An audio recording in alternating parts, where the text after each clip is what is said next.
We've talked a lot about John Butler in this video, so I think we ought to go and see what is left of the site today. So we need to go 80 miles in that direction, so I'll see you there. Well, this is Belgrave Retail Park.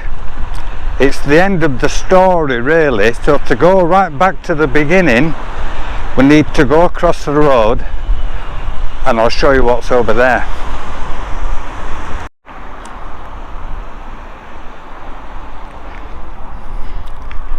Well, in 1838 Joseph Butler built an ironworks in this area. There are little bits left of it today, but most of it has disappeared. Where all these new units are now, the whole of that area right down there, massive building, was all Butler's Ironworks. It's a bit hard to imagine now, but I will put a map up of how it used to be.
The metal crane structure and the stone building behind it are really the only remnants of the ironworks that are left today.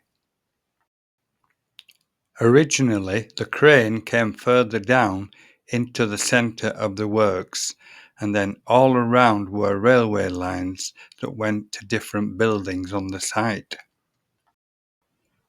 Where this unit is now would have been the main building for Butler's Stanningley Ironworks.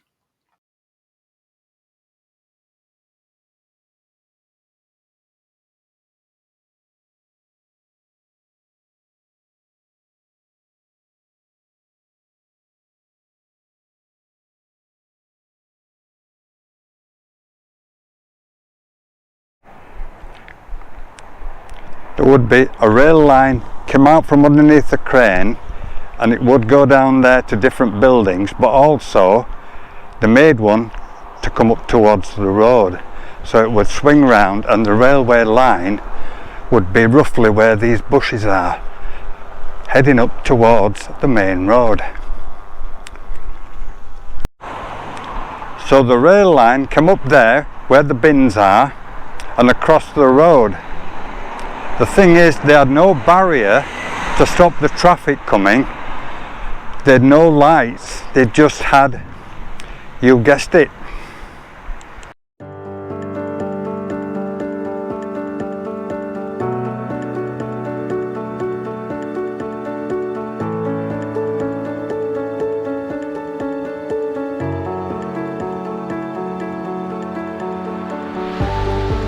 the railway line came up there where you can see, straight up here and straight through the gap. But here, where Heron Foods is now, was Albion Works, and in 1904 Samuel Butler purchased the building and they restored and built bridges right up to 1961. The long building at the bottom of the picture is the Albion Ironworks, which is now the Belgrave Retail Park. If you look at the top of the picture, where there's a fork in the road, that is where the Pavilion Cinema was. Well, this is a photograph of the site in the 1930s, and you can see at the back there is BUTLERS Ironworks, the whole of the back building there, and then you can see through the gap the railway line comes over Town Street through the gap there, and it comes all the way up through behind the building there, and it joins the main line at the top. So all this building here is the Albion Ironworks, and then you have various cranes and lines that go into the site, so you could put the bridges they were building, take them back onto the main line for delivery. This is part of a bridge under construction in Butler's Yard, which was going to be part of the Valley Bridge at Scarborough.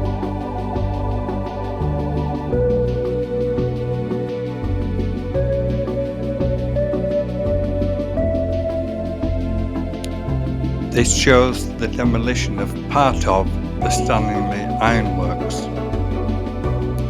The site had different owners over the years, like the Salson Machine Company and Coins, but all the companies came under the 600 crew from London.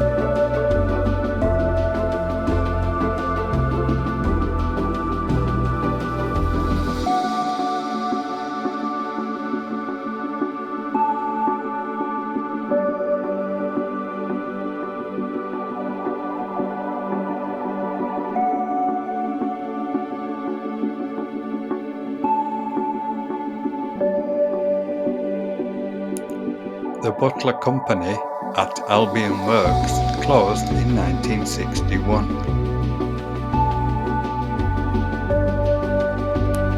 R.F. Winder, an electrical contractor, moved from Cross Belgrave Street in Leeds and occupied the Albion Works building.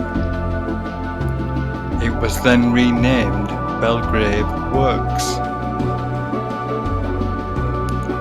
In 2008, Winders moved to a brand new premises less than a mile away on the Grangefield Industrial Estate.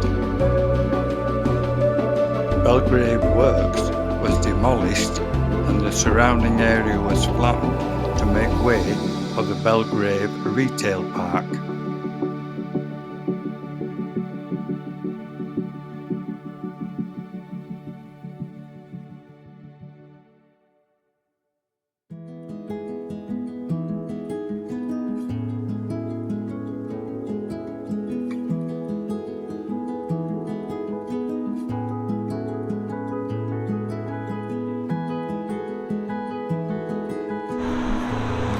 This shopping centre opened in 2018, and it's very difficult to actually see what it used to be like. I mean, I've shown you the pictures, but you'd think all the industry had all been forgotten and everything, and all modern housing and offices taken the place of all the factories, but it still goes on today.